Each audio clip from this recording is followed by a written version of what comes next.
കുഞ്ഞാത്തുമ്മ. ഇസ്ലാമികളാണെങ്കിലും അയൽവക്കത്തുള്ള പിള്ളേരുമായി കൂട്ടുകൂടാതെ നീയേ ആനമക്കാരിയുടെ പൊന്നാര മോള. നിന്റെ ഉപ്പുപ്പാക്കെ ഒരാന ഉണ്ടായിരുന്നു, വലിയൊരു കൊമ്പനാന. ഇതാണ് ഭാഗ്യമാർഗം. പിന്നെ ഇവള് കല്യാണം കഴിഞ്ഞിട്ട് വേണം ഹജ്ജിന് പോകാൻ. ഇവളെ കല്യാണത്തിന് ഓളെ ബാപ്പാടെ പട്ടായ്മക്കാക്കാട് കൂടിയില്ലെങ്കിലും കുഞ്ഞുപാത്തോടെ കല്യാണം നടക്കും. ഓളെ ആലമക്കാരിയുടെ പൊന്നാര മോള. പിന്നെ എന്റെ ബാപ്പ എന്നെ കെട്ടാൻ വന്നത് അതിന്റെ പുറത്ത് കേറിയിട്ടാ. അതാ ബാപ്പ വരുന്നുണ്ട്.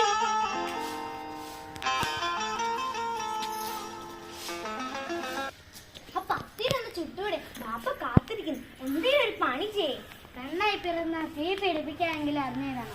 ഞാനേ ആലമക്കാരിയുടെ പൊന്നാര മോള. ഉപ്പുപ്പാക്കെ ഒരാന ഉണ്ടായിരുന്നു, വലിയൊരു കൊമ്പനാന. നീ ആ നാവൊന്ന് അടക്കിയേ. ഇല്ലേ, മൂക്കിൽ വെച്ച് കേട്ടോ. ഞാനേ ആരമക്കാരിയുടെ പൊന്നാര മോള.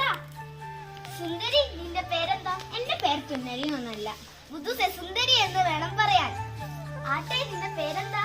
കുഞ്ഞിപ്പാത്തുമ്മ. നിങ്ങൾ എന്ത് ജാതിയാ? മുസ്ലിം.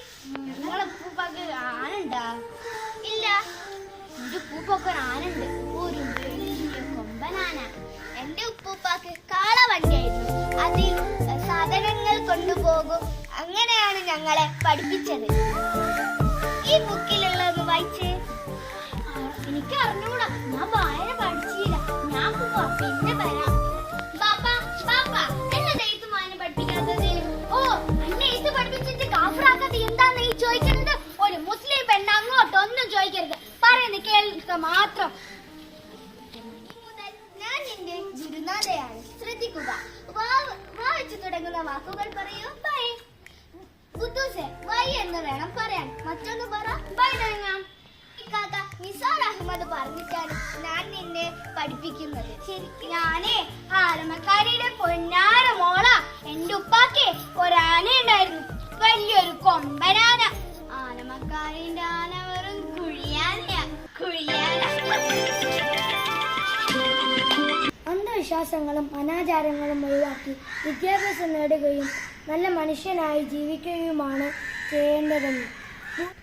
അറിവ് നേടിയാൽ കാഫിറാവില്ല എന്നും നല്ല മനുഷ്യനാവുമെന്നും കൂടെ നമ്മോട് പറയുന്നുണ്ട്. വെളിച്ചത്തിൻ്റെ വക്താക്കളായിട്ടാണ് ഈ കഥയിൽ നിസാർ അഹമ്മദിൻ്റെ കുടുംബത്തെ കഥയിൽ അവതരിപ്പിക്കുന്നത്.